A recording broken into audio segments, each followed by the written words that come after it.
Hi.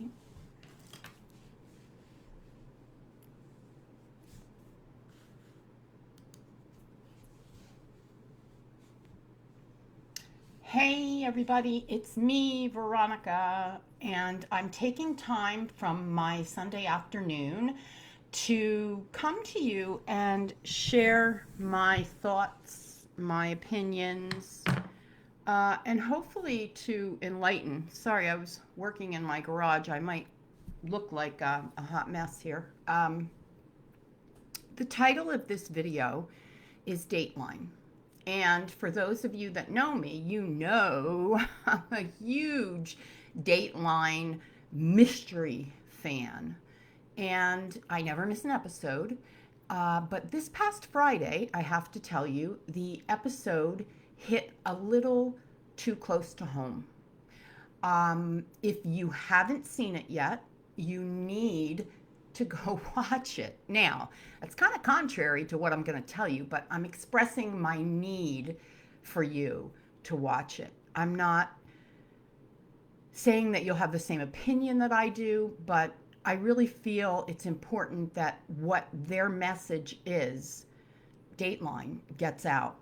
So, the gist of the episode was about Mother God.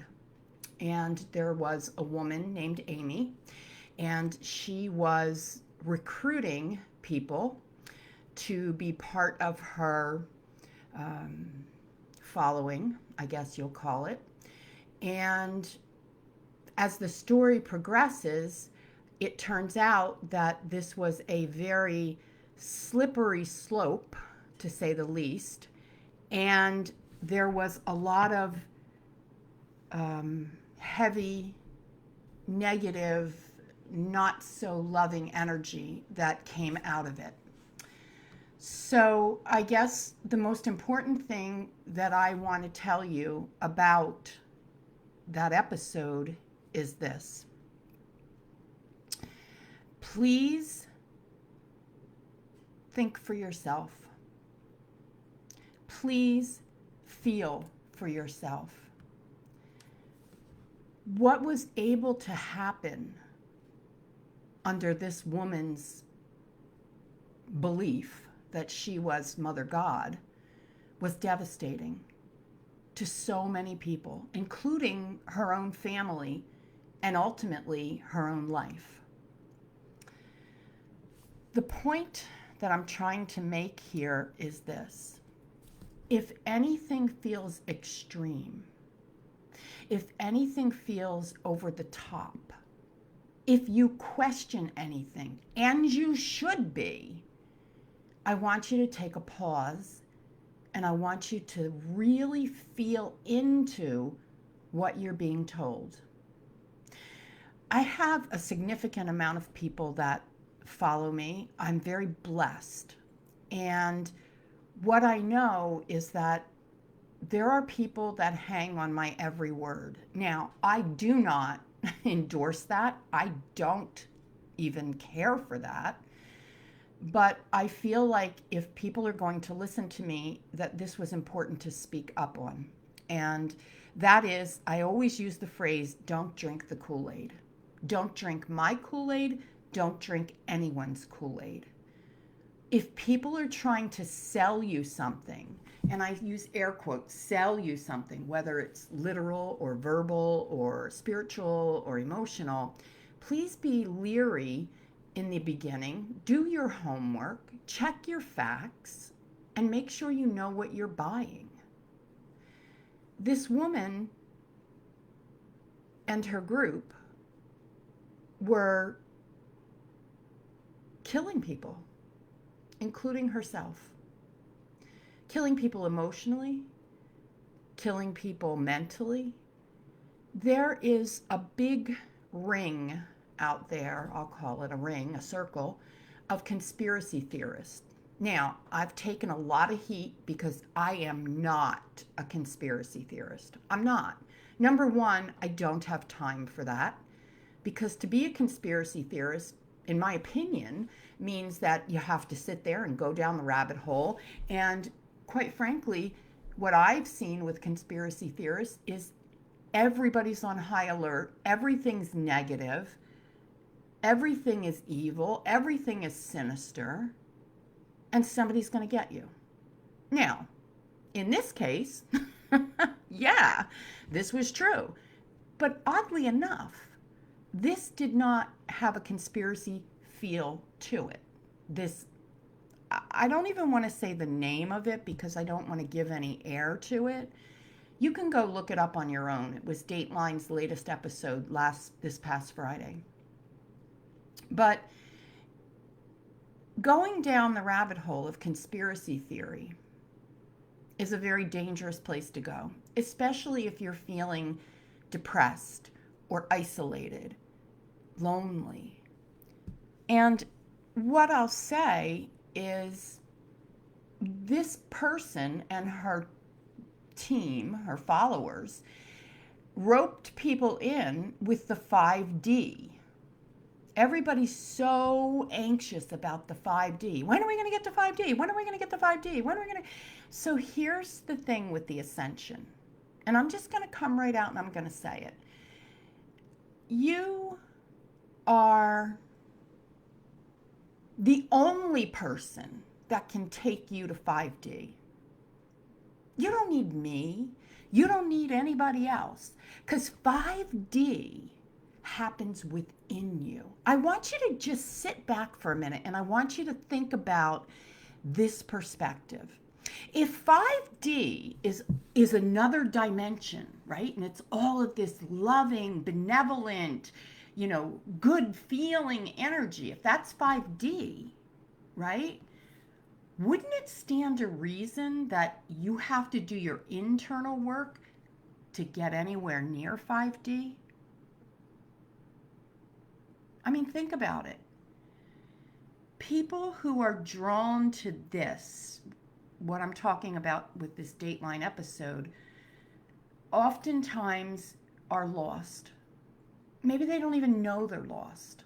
And it's to no one's fault. They just make the choices and they believe certain things and then circumstances happen and it adds up and it adds up. And I want to say this, I have always been kind of in the background to any kind of rocking the boat, I guess I'll say. I just kind of laid low, right? But I can't continue to do that. I can't step into the role and be in the role I'm in as an influencer, I guess. I don't know what the word is, but I'll use that word for a minute. And stand here and endorse anything remotely close to what was happening. And she's the only one that we know about. How many institutions are out there happening that we don't know about? If you are spiritual, I've always said, if it isn't healing, hopeful, or helpful, move away from it. Do you understand that control is a contracting feeling? It contracts you. Oh, if you don't do this, and if you want to be part of this, you'll do that. There's conditions to it. Manipulation, control. And a lot of times people that are in this state of mind don't see it. If you have someone close to you or you know someone that's being led down a path of conspiracy theories and waiting for the world to end so that we can go to 5D, if you know anyone like that, reach out to them.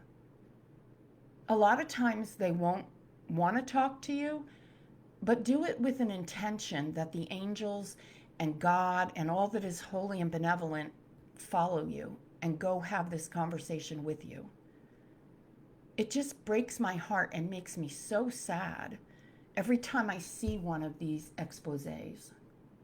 It's hurtful because I know what I do and I know I do it from a place of love. And if you've been following me long enough, you know I don't do conspiracy theory at all. At all. None. It doesn't vibrate at a level that I want to be vibrating at. And you should ask yourself, am I even sipping the Kool-Aid? Is there anything that maybe resembles Kool-Aid? I want you to think for yourself. I want you to feel for yourself. And that includes with me. And I want to talk about her agenda for a minute. When I stepped into this role, I had been on the spiritual path for 15, 18 years. And here's what I've learned. I've been there now 25 years. We're not reinventing the wheel, right? We're not going to come up with new ways or, new philosophies. I mean, maybe we will, pieces and bits here and there. But basically, if you line up all the spiritual teachers, we're all saying the same thing, right?